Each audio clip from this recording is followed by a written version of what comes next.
ಪ್ರಗತಿ ಚಾನಲ್ಗೆ ಆತ್ಮೀಯವಾದಂಥ ಸ್ವಾಗತ. ಇಂದು ಕರ್ನಾಟಕದಲ್ಲಿ ಈರುಳ್ಳಿಯ ಬೆಲೆ ಒಂದು ಕ್ವಿಂಟಲ್ಗೆ ಎಷ್ಟು ಬೆಲೆಯನ್ನು ಹೊಂದಿದೆ ಅಂತ ಜಿಲ್ಲಾವಾರುಗಳ ಮಾಹಿತಿಯನ್ನು ನೋಡಿಕೊಂಡು ಬರೋಕ್ಕಿಂತ ಮುಂಚೆ ಹೊಸದಾಗಿ ಯಾರು ಯೂಟ್ಯೂಬ್ ಚಾನಲ್ ನೋಡ್ತಾ ಇದ್ದರೆ ಚಾನಲನ್ನು ತಪ್ಪದೆ ಈಗಲೇ ಸಬ್ಸ್ಕ್ರೈಬ್ ಆಗಿ.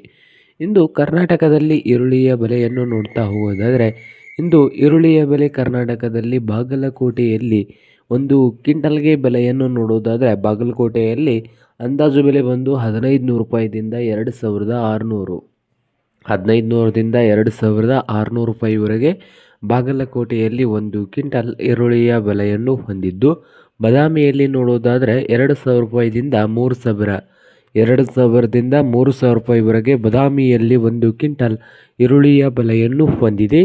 ಹಾಗೆ ಚಿಕ್ಕಬಳ್ಳಾಪುರದಲ್ಲಿ ನೋಡೋದಾದರೆ 1800ದಿಂದ 3400, 1800ದಿಂದ 3400 ರೂಪಾಯಿವರೆಗೆ ಚಿಕ್ಕಬಳ್ಳಾಪುರದಲ್ಲಿ ಒಂದು ಕ್ವಿಂಟಲ್ ಈರುಳ್ಳಿಯ ಬೆಲೆಯನ್ನು ಹೊಂದಿದೆ. ಹಾಗೆ ನೋಡೋದಾದರೆ ವಿಜಯಪುರದಲ್ಲಿ 1600 ರೂಪಾಯಿದಿಂದ 2800, 1600ದಿಂದ 2800 ರೂಪಾಯಿವರೆಗೆ ವಿಜಯಪುರದಲ್ಲಿ ಒಂದು ಕ್ವಿಂಟಲ್ ಈರುಳ್ಳಿಯ ಬೆಲೆಯನ್ನು ಹೊಂದಿದೆ. ಹಾಗೆ ಹುಬ್ಬಳ್ಳಿಯಲ್ಲಿ ನೋಡೋದಾದರೆ 2000 ರೂಪಾಯಿದಿಂದ 3100, 2000ದಿಂದ 3100 ರೂಪಾಯಿವರೆಗೆ ಒಂದು ಕ್ವಿಂಟಲ್ಗೆ ಹುಬ್ಬಳ್ಳಿಯಲ್ಲೇ ಈರುಳ್ಳಿಯ ಬೆಲೆಯು ನಡೀತಾ ಇದೆ. ಹಾಗೆ ಮೈಸೂರದಲ್ಲಿ 2000ದಿಂದ 3200, 2000ದಿಂದ 3200 ರೂಪಾಯಿವರೆಗೆ ಮೈಸೂರದಲ್ಲಿ ಒಂದು ಕ್ವಿಂಟಲ್ ಈರುಳ್ಳಿಯ ಬೆಲೆಯನ್ನು ಹೊಂದಿದ್ದು, ರಾಯಚೂರದಲ್ಲಿ 2000ದಿಂದ 3000.